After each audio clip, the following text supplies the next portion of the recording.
ఈనాడు దగదత్తి మండలంలోని వివిధ గ్రామాల్లో ఉన్నటువంటి సిమెంట్ రోడ్లు ప్రారంభించాలి.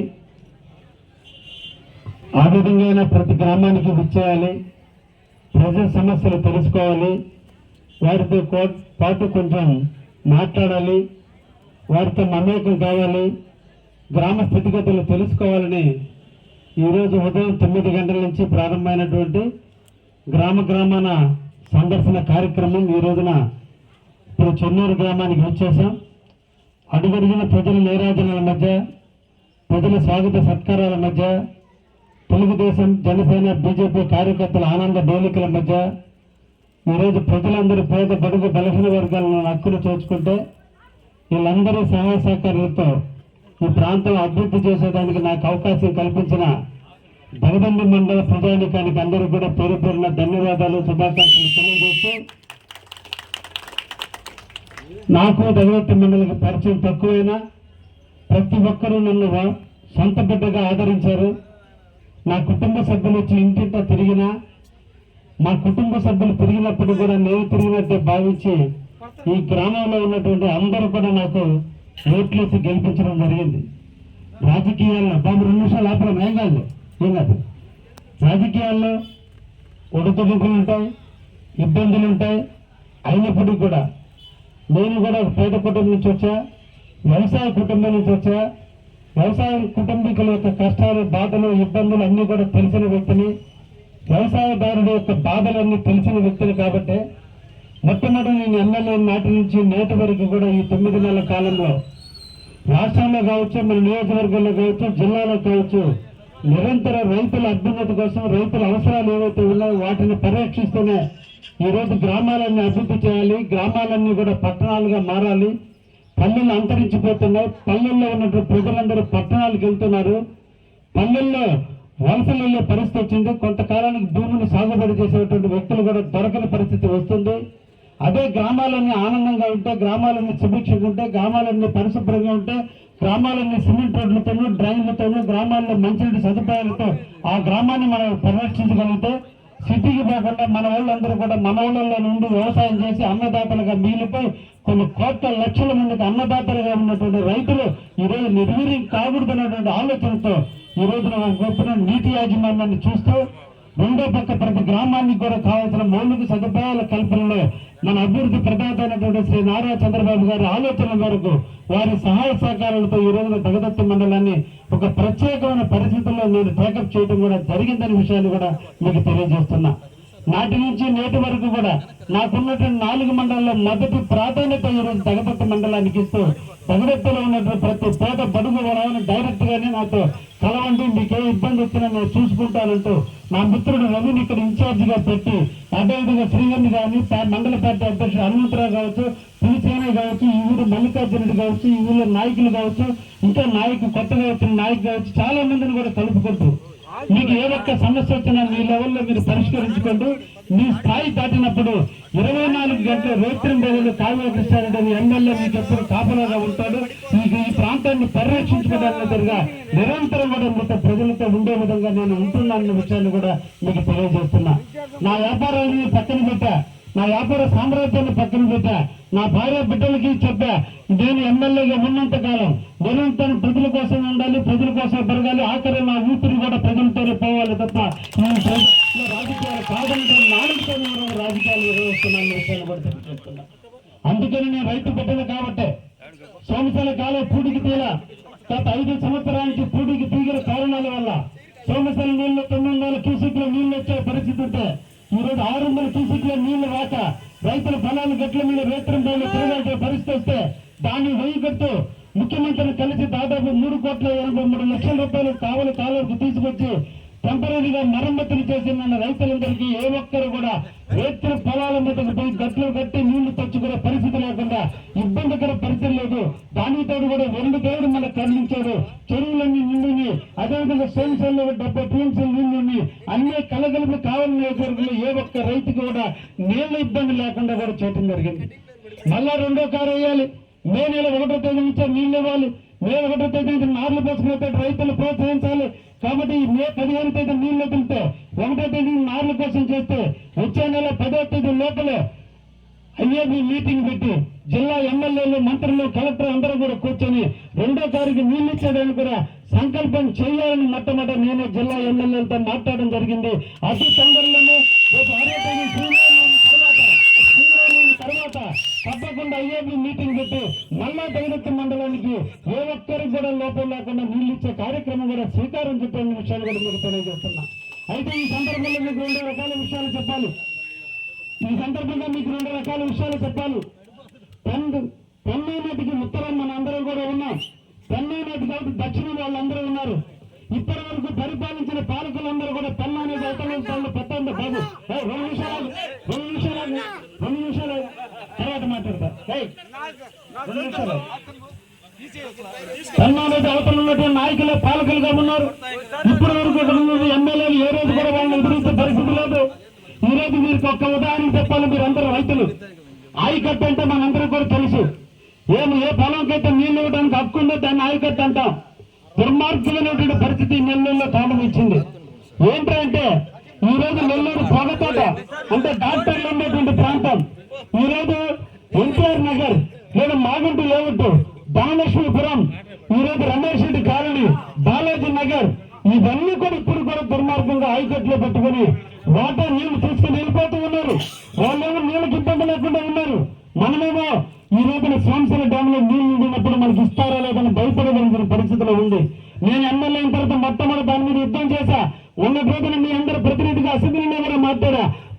ఈ రోజున నెల్లూరు పెన్నా నదికి అవతల మూలాపాటు కానీ, బాలాజీ నగర్ కానీ, ఆఖరికి నారాయణ గారి మెడికల్ కాలేజీ కానీ, ఈ అన్ని కూడా బాగంట్ లేవట్ కానీ, కొండపాలెం కానీ, ధనలక్ష్మీపురం కానీ ఇవన్నీ కూడా కృష్ణపట్నం పోర్టు వచ్చింది. కొన్ని లక్షల ఎకరాలు లేవట్లు వేశారు. అయినప్పటికీ కూడా ఆయకట్టు మార్చిన కారణాన ఇప్పుడు కూడా ఆయకట్టు కింద ఉన్న కారణాన మనకి నీళ్లలో వాటా తగ్గుతుంది. వాళ్ళు నీళ్లలో వాటాను ఎక్కువ తీసుకుపోయి వాళ్ళు ఎక్కువ అవసరం తక్కువైనా కూడా నీళ్లు ఎక్కువ తీసుకుపోయి వాళ్ళు సస్యశ్యామలుగా పంటలు పండించుకుంటున్నారు. మనమేమో కాలువల మరమ్మతులు, డబ్బు నీరు, మన ప్రాంతంలో చిన్న చూపు అన్ని ఉంటే ఎదిరించి పోరాడి ఈ రోజున ఉత్తర కాలువ అభివృద్ధి కోసం కావచ్చు, కావల కాలువ అభివృద్ధి కోసం కావచ్చు, డిఆర్ ఛానల్ అభివృద్ధి కోసం కావచ్చు. డిఆర్ ఛానల్ దగనెత్తుతో స్టార్ట్ అయినటువంటి ఛానల్, తిరుమల దగ్గర నుంచి స్టార్ట్ అయినటువంటి ఛానల్ దగనెత్తు మీదుగా ఈ రోజున అన్ని రకాల గ్రామాలను కలుపుకుంటూ తడకలూరు కావచ్చు, ఓచుగుంటపాలెం కావచ్చు, రాచర్లపాడు కావచ్చు, నార్త్ ఆంధ్రం, అల్లూరు మండలం నార్త్ ఆంధ్రాలు కావచ్చు, భద్రకాకులు కావచ్చు, ఆఖరి నార్త్ మోపూరు వరకు ఈ కాలువ దాదాపు 18 గ్రామాల 18 చెరువులు దాదాపు 6,000-7,000 ఎకరాలు పారదలే కాలువ. నా అందరి కళ, మన రైతుల యొక్క కళ. 30 సంవత్సరాల నుంచి పాలకుల నిర్లక్ష్యానికి గురైనటువంటి కాలువ. ఎప్పుడో కట్టిన తూములు ఈ రోజు ఆయకట్టు పెరిగిపోయింది. కానీ తూములు చిన్నవైపోయి తూముల దగ్గరికి వచ్చారు. నీళ్లు పట్టే పరిస్థితి లేనందు వల్ల రైతులు అలమటిస్తున్నారు. అదే డిఆర్ ఛానల్ నుంచి నారాయణపురం, అనంతారం, అదేవిధంగా బోగోలు, అదేవిధంగా కడమేతల, కోవూరుపల్లి, ముంగమూరు, ఏనుగులబావి వరకు కూడా డిఎం ఛానల్ ద్వారా నీళ్లు పోవాలి. అంత నీళ్లు పోవాల్సి ఉంటే ఈ రోజున హక్కు లేనటువంటి కాలువ నుంచి హక్కు ఉండేది కనిగిరి రిజర్వాయర్ లో. డిఆర్ ఛానల్ కానీ, డిఎం ఛానల్ కానీ హక్కు ఉండేది కనిగిరి రిజర్వాయర్. ఎందుకు చెప్తున్నానంటే కనిగిరి రిజర్వాయర్ ఆయకట్టు డెల్టా ప్రాంతం అంటే సోమశిలనే 10 టీఎంసీలు ఉన్నా మొట్టమొదటి నీళ్లు ఇవ్వాల్సినటువంటి హక్కుదారులు ఎవరు ఉన్నారంటే కనిగిరి రిజర్వాయర్. ఈరోజు డిఆర్ ఛానల్ పూర్తయినా, డిఎం ఛానల్ పూర్తయినా కనిగిరి రిజర్వాయర్ లో ఉంది కాబట్టి కాలువ ఆ చెరువుకు నీళ్లు ఇస్తే ఈ రైతులందరూ కూడా డెల్టా కింద పంటలు పండించుకుంటారు. కానీ ఈ రోజు కూడా అందరికీ కూడా దొంగతనంగా కాలువ ద్వారా నీళ్లు ఇస్తున్నాం. ఎస్ఈబిఎం దగ్గర, బోగోలు దగ్గర ఎస్ఈబిఎం నుంచి నీళ్లు ఇచ్చి ఈ రోజు ఆ ప్రాంతానికి నీళ్లు ఇస్తున్నారు. దీన్ని ఈ రోజు 40 కోట్ల రూపాయలు తెచ్చాం. ఈ రోజు ఈ నిధులు మెరుగుపోయేటట్టుంది. కాబట్టి వీటన్నిటిని కూడా అభివృద్ధి చేస్తే ఈ ప్రాంతం అంతా సస్యశ్యామలం అయిపోతుంది. ఇంకపోతే దగదత్త మండలం 4-6 పంచాయతీలు ఉన్నాయి. రంగసముద్రం, ఐపబ్బాడు, మారులపాడు సంబంధించి పంచాయతీ కావచ్చు, అదేవిధంగా దిండుగం పంచాయతీ కావచ్చు, బోడుగుడి కావచ్చు, లేదంటే మణిమేలపాడు కావచ్చు. ఈ ప్రాంతానికి ఉత్తరకాలం నీళ్ళు వస్తే ఈ మండలం అంతా సస్యశ్యామలం అవుతుంది. ఎక్కడ సిరులు పండుతాయంటే, ఎక్కడ నీళ్లుంటే అక్కడ సిరులు పండుతాయి. ఎక్కడ నీళ్లుంటే అక్కడ రైతులు ఆనందంగా ఉంటారు. ఆ రైతుల ఆనందం కోసం ఎన్ని కష్టాలైనా, ఎన్ని అవమానాలైనా, ఎన్ని తిట్టించుకోనైనా ప్రతి ఒక్క బొట్టు రైతుకు అందించాలనే ఉద్దేశం నా ఉద్దేశం తప్ప ఇక్కడ నాకు ఏటువంటి ఆలోచన లేదు. ఎన్ని రాజకీయ కుర్చీలు పనినా, ఎన్ని రకాల అపోహలు కృషించినా, ఎన్ని రకాల వైషమ్యాలు క్రియేట్ చేసినా కావ్య కృష్ణారెడ్డి కావాలి ఎమ్మెల్యేగా నిరంతరం రైతుల కోసం బతుకుతాడనే విషయాన్ని కూడా మరొకసారి ఈ మండలంలో తెలియజేస్తున్నా. ఇది రైతాంగానికి సంబంధించి అయితే ఈ రోజు మనం గ్రామాల్లో బర్రెలతో, మన గొర్రెలతో, గడ్డి వాములతో, గోడ దిబ్బలతో పల్లెటూరు అంటే అన్నిటికీ నిలవైనటువంటి ప్రాంతం కాబట్టి అక్కడ రైతులు కష్టాలలో రోడ్డు మట్టి రోడ్లతో ఇప్పుడు కూడా ప్రజలు అల్లముడిస్తున్నారు. చాలా బాధాకరమైన విషయం. స్వతంత్రం వచ్చి 78 సంవత్సరాలైనా ఇంకా గ్రామాల్లో సిమెంట్ రోడ్లు లేకుండా ఇబ్బందులు పడుతున్నారంటే చాలా బాధాకరమైన విషయం. అందుకనే ఈ రోజు మన నెల్లూరు జిల్లాలో అత్యధికంగా చంద్రబాబు నాయుడు అండదండలు నాకు ఉన్నాయి కాబట్టి, ఆయన ఆశీస్సులు నాకు ఉన్నాయి కాబట్టి, నేను నిజాయితీగా పనిచేస్తున్నాం కాబట్టి ఈ రోజున నేను 32 కోట్ల రూపాయలు నెల్లూరు జిల్లాలో ఏ ఎమ్మెల్యేకి నిధులు నాకు ఇచ్చి చంద్రబాబు నాయుడు ప్రోత్సహించారు కాబట్టి ఈ మండలానికి కూడా ఈ రోజు 4.5 కోట్ల రూపాయలు నిధులు ఇవ్వడం జరిగింది. అతి తొందరలో నేను కూడా మీ మండలం మొత్తానికి కూడా ఇంకొక 6 కోట్ల రూపాయలు కూడా నిధుల కోసం సీఎం గారిని అడిగినాను. తప్పకుండా దగిరిత్త మండలానికి ఇంకొక 6 కోట్లు మేలు ఇచ్చి ఇంకా గ్రామాలన్నీ కూడా సిమెంట్ రోడ్లు నయం చేసేదానికి కూడా ప్రయత్నం చేస్తానని కూడా మీ అందరూ కూడా మాటిస్తున్నా. ఈ రోడ్లన్నీ పూర్తయిపోయిన తర్వాత గ్రామాల్లో డ్రైనేజీ వ్యవస్థ అస్తవ్యస్తంగా ఉంది. మనం కూడా రోడ్డు చిమ్మితే మట్టి తీసుకుని ఆ కాలంలో పోస్తున్నారు, గడ్డి తీసుకుని ఆ కాలంలో పోస్తున్నారు. కాబట్టి ఇది కాదు, పల్లెటూరులో సాధ్యం కాదు. పంచాయతీల్లో డబ్బులుండే పంచాయతీ వాళ్ళు మున్సిపాలిటీ లాగా కాలువల మరమ్మతులు చేయడానికి సాధ్యం కాదు. కాబట్టి అండర్ గ్రౌండ్ డ్రైనేజీ సిస్టాన్ని డెవలప్ చేద్దామని చెప్పి నేను ముఖ్యమంత్రి గారికి నివేదికలు ఇవ్వడం జరిగింది. కలెక్టర్ గారు నేను ఇద్దరం కూడా అనుకుని శాంతిగా ఈ రోజున కొండపెట్టుకుంటలో ఉన్నటువంటి కొండపెట్టుకుంట ఊరిని, అదేవిధంగా కావల మండలంలో ఉన్నటువంటి గౌరవాలను ఈ రోజు శాంపుల్గా తీసుకున్నాం. అవన్నీ సక్సెస్ అయితే ప్రతి గ్రామంలో కూడా రోడ్డుకి 2 వైపులా అండర్ గ్రౌండ్ డ్రైనేజ్ చేసి రైతులకి ఏ ఒక్కరికి కూడా దోమలు లేకుండా, ఏ ఒక్కరికి కూడా డ్రైనేజ్ ఇబ్బందులు లేకుండా కార్యక్రమాలు కూడా శ్రీకారం చుట్టబోతున్న విషయాన్ని కూడా మీ అందరూ కూడా తెలియజేస్తున్నా. ఈ మండలంలో చాలా మంది కాలనీల్లో దాదాపు 1300 మంది ఈరోజు కాలనీలకు అప్లై చేసుకున్నారు. మీ అందరికీ మాటిస్తున్నా, ఎవరికైతే కాలనీలు లేక ఇబ్బందులు పడుతున్నారో పేద బడుగు బలహీన వర్గాలకు సంబంధించిన ప్రతి ఒక్కరికి కూడా ఈ రోజున 3 లక్షల రూపాయలు ఇచ్చి ఈ రోజు ఇల్లు కాలనీలు కట్టించే కార్యక్రమం శ్రీకారం చుట్టడం జరిగింది. అతి తొందరలో ఏప్రిల్ ఆఖరు కానీ మేలో కానీ కొత్త కాలనీ మంజూరైతే తప్పకుండా మీకు ఒకప్పుడు ఈ చెన్నూరులో కూడా హామీ ఇచ్చున్నాం. బేసమట్టాలు కట్టుకున్నటువంటి వాళ్ళందరూ కూడా 10,000 రూపాయలు ఇస్తారని కూడా మాటిచ్చున్నా. మళ్ళా ఇప్పుడు కూడా చెప్తున్నాను, మర్చిపోలేదు. తప్పకుండా కాలనీలన్నీ కట్టించి తీరుతానని కూడా మీకు అందరూ కూడా మాటిస్తున్నా.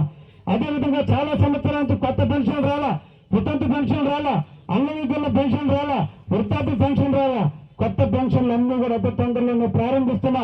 ఈ రోజు రాష్ట్ర ఆర్థిక పరిస్థితి బాగలేకపోయినా అప్పులు చేసుకున్న దుర్మార్గ పరిపాలన నుంచి ఈ రోజు దాన్ని సంరక్షించే బాధ్యతలో ఈ రోజు చంద్రబాబు నాయుడు బాధ్యత తీసుకుంటే ఒక పక్క అన్ని కార్యక్రమాలు చూసుకుంటూ కూడా తల్లికి వందనం కార్యక్రమం కింద రేపు నేను ఎంతమంది బిడ్డలుంటే అంతమంది బిడ్డలకి 15,000 రూపాయలు ఇస్తానని చెప్పిన మాట మీద ప్రకారం మాట మీద నిలబడి రేపు మే 15 తేదీ పైన స్కూల్స్ అన్ని కూడా జనవరి జూన్లో ఓపెన్ చేస్తారు. కాబట్టి ఆ టైంలో కూడా ఆ తల్లికి వందనం కార్యక్రమం కూడా సక్సెస్ చేసి ఎంతమంది పిల్లలు చదువుకుంటుంటే అంతమందికి 15,000 ఇచ్చే కార్యక్రమం కూడా నెరవేరబోతుందని కూడా మీకు అందరికి కూడా హామీ ఇస్తున్నా. అదేవిధంగా మన అందరికీ కూడా రైతు భరోసా కేంద్రాలు కూడా రైతు భరోసా కింద 20,000 రూపాయలు ఇస్తానని చెప్పాం. దాన్ని కూడా సెంట్రల్ గవర్నమెంట్ రేపు మేలో ఇస్తుంది. కాబట్టి ఆంధ్రప్రదేశ్ పోర్షన్ కూడా కలిపి 2 ఇన్స్టాల్మెంట్లో మేలో 10,000, నెక్స్ట్ నవంబర్లో 10,000 లెక్కన దాన్ని కూడా శ్రీకారం చుట్టడం జరిగిందనే విషయాన్ని కూడా మీకు తెలియజేస్తాం. ఎందుకంటే చాలా మంది అనుకుంటున్నారు సూపర్ 6 అమలు చేస్తున్నారు, ఇంకా లేట్ అవుతుందంటే నిజంగా రాష్ట్ర ఖజానా ఖాళీ అయిపోయింది, అప్పుల పాలవుతుంది. ఈ రోజు జీతాలు ఇచ్చే పరిస్థితి లేని దాంట్లో ఒక మంచి మహానుభావుడు నిజంగా దేవుడు ఈ రోజు ఆయన్ని మనందరం మంది పంపించి ఆయన్ని మనందరం ముఖ్యమంత్రిగా చేసుకున్నాం. కాబట్టి ఈ రోజు రాష్ట్రం సుభిక్షంగా ఉంది, వరుణ్ దేవుడికి తగ్గించాడు, డ్యాములు నిండి చెరువులు నిండి మంచి పంటలు పండాయి. ఈ రోజు పంటలు గిట్టుబాటు ధరలో కొన్ని అలసత్వం వచ్చి రైతు వల్ల తన ఇష్టాసాధ్యంతో జిల్లా ఎమ్మెల్యేలందరూ కూడా కలుపుకుని అసెంబ్లీలో ఒక పక్కన ఉంటూ కూడా ముఖ్యమంత్రితోనూ మంత్రులతో అందరితో మాట్లాడుతూనే జిల్లా కలెక్టర్ కూడా మళ్ళీ విజయవాడకి పిలిపించి ఆయనతో కూడా కలుపుకొని అన్ని కేంద్రాల్లో ఒడ్డు కొనేటట్టు రైతు మెడలు వంచి అన్ని రకాలుగా చేయటం జరిగింది. ఇలాంటిది దాదాపు 6-7 సంవత్సరాలుగా నిర్వీర్యమైపోయినటువంటి వ్యవస్థ కాబట్టి మళ్ళీ దాన్ని గాడి పెట్టడంలో కొంచెం ఇబ్బందులు ఎదుర్కొన్నప్పుడు కూడా అవన్నీ కూడా పూర్తయి ఈ రోజు రైతులకు మంచి రేటు ఇచ్చేదానికి కూడా ప్రయత్నం చేస్తున్నామనే విషయాన్ని కూడా మీకు తెలియజేస్తూ మీ అందరికీ ఒకే ఒక్క మాటిస్తున్నా, తప్పకుండా మీకు ఏ ఒక్క ఇబ్బంది వచ్చినా కావలి ఎమ్మెల్యే ఎప్పుడు మీకు అండగా ఉంటాడని నమ్మండి మీ అందరూ కూడా హామీ ఇస్తూ, నా మిత్రులు ఇక్కడ అందరూ కూడా ఎలక్షన్ చేస్తున్నారు. ఈ రోజు ముఖ్యంగా నాకు హరిరెడ్డి గారు ఇప్పటి నుంచి కాదు చాలా సంవత్సరానికి మా కుటుంబానికి దగ్గరైన వ్యక్తి. గతంలో ఎలక్షన్లో కూడా పార్టీలో చేరాలన్నప్పుడు కొంతమంది వ్యక్తులు చేర్చుకోవడానికి ఇబ్బంది పడిన కారణాల వల్ల ఆయనకు ఉండాల్సి వచ్చింది. ఈ రోజున ఆయన వస్తానని అన్నప్పుడు ఆ గ్రామస్థ నాయకులందరూ కూడా ఆహ్వానించడం జరిగింది. అందరి అభిప్రాయాల మేరకు నేను ఒకటే మాటిస్తున్నా, తెలుగుదేశానికి ఓటేసిన వాళ్ళు ఎప్పుడు మొదటి ప్లేసులోనే ఉంటారు. ఎట్టి పరిస్థితుల్లో పాత కార్యకర్తలకు అన్యాయం జరగడం కూడా మీరు మీకు అందరికి కూడా హామీ ఇస్తూ, అదేవిధంగా కొత్త పాత కలయికలు కొత్త వాళ్ళు కూడా మనం చేర్చుకుని ఆదరిస్తే మనకి ఇంకా అదనపు బలాన్ని చేకూరితే మీకు రేపు పంచాయతీ మండలి ఎన్నికల్లో మిమ్మల్ని అందరినీ గెలిపించేందుకే వాళ్ళు కానీ నేను కానీ ఉపయోగపడతామే తప్ప ఏ ఒక్క కొత్త వ్యక్తులకి మీకు కాదని ఇంకొకరికి వ్యక్తులకి ఇబ్బందులు పెట్టేటువంటి పరిస్థితి రాదని కూడా మీకు మాటిస్తూ, మనం నమ్మి వాళ్ళు వచ్చినప్పుడు వాళ్ళు కూడా మన సాధారణంగా ఆహ్వానించాలి, గౌరవించాలి, అభిమానించాలి, అన్ని రకాలుగా వాళ్ళకి రక్షణ కల్పించగలరు. కాబట్టి నేను ఈరోజు ఆ పార్టీ వదిలి మన పార్టీలో వచ్చినందుకు స్వాగతం పలుకుతూ ఈ 9 నెలల కాలంలో నేను ఈ నియోజకవర్గం ఎక్కడా కూడా వైసీపీ వాళ్ళని చేర్చుకోవాల. అయితే ఈ మండల పరిస్థితులు ఎంత చేసినా కొన్ని కుయుక్తులతో రాజకీయాలు నడుస్తున్నాయి. కాబట్టి ఈ రోజున ప్రక్షాళన కూడా ఈ మండలం నుంచి స్టార్ట్ చేశా. తప్పకుండా ఇంకా కూడా చేర్పులు చేర్చుకుని పార్టీని పటిష్టం చేస్తూ రేపటి ఈ పంచాయతీ మండల ఎన్నికల్లో తెలుగుదేశాన్ని గడ్డని అఖండమైన మెజార్టీతో గెలిపించడానికి ఎంతగానో సిద్ధపడతానని కూడా మీకు అందరూ కూడా మాటిస్తూ, తెలుగుదేశం పాత కార్యకర్తలకు ఏ ఒక్కరికి నష్టం జరగకుండా చూసే బాధ్యత నాదని మీ అందరూ కూడా హామీ ఇస్తూ, ఈ గ్రామంలో సాధారణంగా ఆహ్వానించి ఈ రోజున అన్ని కార్యక్రమాల్లో పాల్గొంచుకునే అవకాశం కల్పించినటువంటి అందరికీ కూడా పెద్దలందరూ కూడా ధన్యవాదాలు తెలియజేస్తూ, ఈరోజు ప్రపంచవ్యాప్తంగా రంజాన్ నెల ముస్లిం సోదరులందరూ కూడా పవిత్రంగా రంజాన్ మాసాన్ని నిర్వహించుకుంటున్నారు. కులాలకి మతాలకి సంబంధం లేకుండా మన పండుగ వాళ్ళు వచ్చి మనల్ని ఏ విధంగా అయితే బ్లెస్సింగ్ ఇస్తారో ఈరోజు వాళ్ళు రంజాన్ ప్రభుత్వ ఉపవాసాలు కాబట్టి వాళ్ళందరినీ కూడా మనం ఆదరించాలి, వాళ్ళందరినీ కూడా మన ఇంటికి ఆహ్వానించాలి, వాళ్ళకి విందు ఇవ్వాలన్న ఆలోచనతో ఈ రోజు నా ఇంటి దగ్గర ముస్లింలో కావల్లో ఈరోజు 5,000 మంది ముస్లిం సోదరులకి ఈరోజు ఇఫ్తార్ విందుని ఇవ్వటం జరుగుతుంది. అది ఇప్పటికే 6:30కే వాళ్ళతో స్టార్ట్ అయింది. అందువల్ల నేను తొందరగా ముగించుకొని వెళ్లాల్సి వచ్చింది. దయించి ఈ సందర్భంగా అందరినీ ఆహ్వానిస్తూ తెలుగుదేశం, బీజేపీ, జనసేన నాయకులు ఈరోజు ఇఫ్తార్ ముందుకి మీరందరూ కూడా రావాల్సిందిగా మనసారా మిమ్మల్ని అందరూ కూడా ఆహ్వానిస్తూ సెలవు తీసుకుంటే థ్యాంక్ యూ.